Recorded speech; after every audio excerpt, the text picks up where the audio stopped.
Hai hai hai, bertemu lagi di Anime lagi. Sorry nih, Mimin baru update lagi di weekend ini. Sebenarnya Mimin lagi bikin materi tentang ReZero dan cukup banyak juga materi yang sudah Mimin rangkum, mulai dari teka-teki, penyihir, pendosa, sedikit spoiler dan lain sebagainya. Tapi di sini Mimin akan bercerita tentang histori dan latar belakang Subaru di masa lalu atau di dunia nyata sebelum mereka bertemu dengan Emilia dan Rem. Hehe. Kenapa disebutkan cuman Emilia dan Rem? Ya karena menurut Mimin mereka yang paling menonjol di cerita animenya dari season 1 dan at least hingga season 2 episode 4 ini. Oke, kita langsung aja ke histori dari Subaru.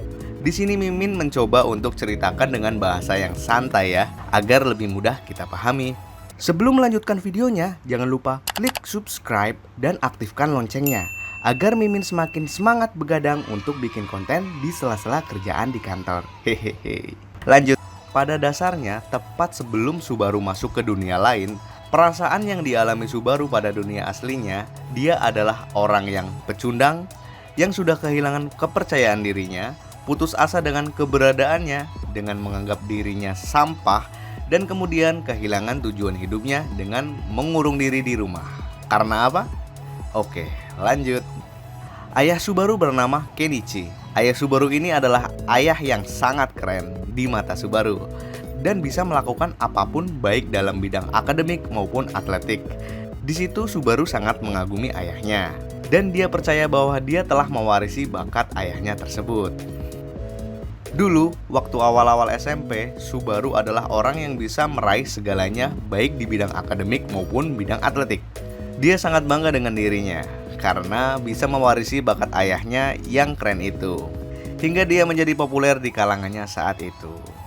Lalu, di beberapa kemudian hari, entah mengapa, ternyata ada beberapa anak yang jauh lebih pintar dalam bidang akademik maupun atletik daripada Subaru.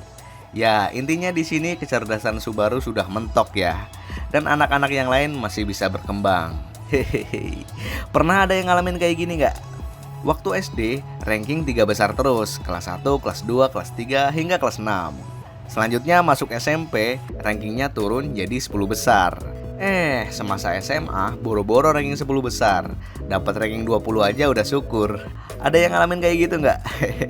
Kebetulan Mimin mengalami hal yang sama seperti apa yang telah dialami oleh Subaru. Dulu merasa pintar dan sekarang merasa kayak sampah. Oke, lanjut. Setelah Subaru tersaingin di sekolahnya dan tidak bisa mencapai masa kejayaannya seperti dulu, otomatis dulu teman-temannya banyak yang dekat, sekarang jadi makin berkurang. Dalam arti lain, Subaru telah kehilangan tempatnya. Nah, dari situ Subaru mencari akal agar dia masih tetap dianggap spesial sama teman-temannya dengan melakukan hal-hal nakal, konyol, dan bodoh agar dianggap keren oleh teman-temannya. Ya, namanya juga bocah yang lagi caper ya. Menurut Mimin sih wajar-wajar aja. Hehe. Memang dari kekonyolannya itu dia sempat mendapatkan perhatian dari teman-temannya. Tapi ya dapat teman-teman yang konyol juga. Tapi pada suatu hari teman-temannya sudah pada tobat tuh dan tidak ada yang menganggap Subaru anak yang keren lagi. Nah, dari situlah dia mulai merasa kalau dirinya memang pecundang dan tidak bisa berbuat apa-apa lagi untuk menjadi tenar dan membanggakan orang tuanya. Ya, karena patokan dari bocah Subaru ini adalah pengen menjadi keren seperti ayahnya. Suatu hari Subaru masuk SMA. Disitulah dia merasakan dunia baru yang dimana teman-teman SMA tidak ada yang tahu masa lalu Subaru.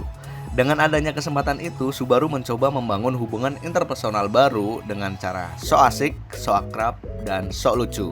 Tapi bukannya disukai sama teman-teman SMA-nya, Subaru malah dianggap sebagai orang aneh dan blow on oleh teman-temannya. Nah, dari kehilangan kepercayaan diri di waktu SMP, lalu dia mencoba peruntungan di SMA biar populer, malah dianggap blow on lagi, lemes dong Subaru. Nah, kemudian dia mulai putus asa dengan keberadaannya, hingga suatu hari Subaru bolos sekolah selama 3 bulan, karena dia sudah kehilangan tujuan hidupnya. Ternyata tujuan hidupnya itu cuma pengen populer dan caper doang nih bocah berarti ya. Ya nggak apa-apa lah, namanya juga kehidupan orang itu masing-masing kali ya.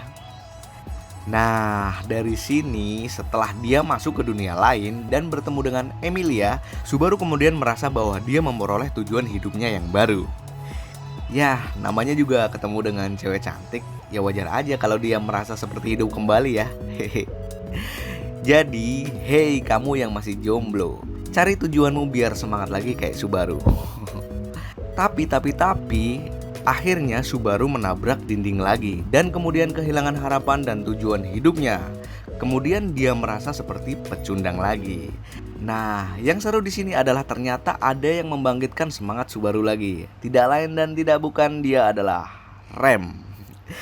Ya, dengan dukungan rem, Subaru bisa berhenti untuk tidak selalu melarikan diri dari masalah seperti masa lalunya. Hehe. Jadi intinya kalian pilih siapa? Emilia atau rem? Atau Ram?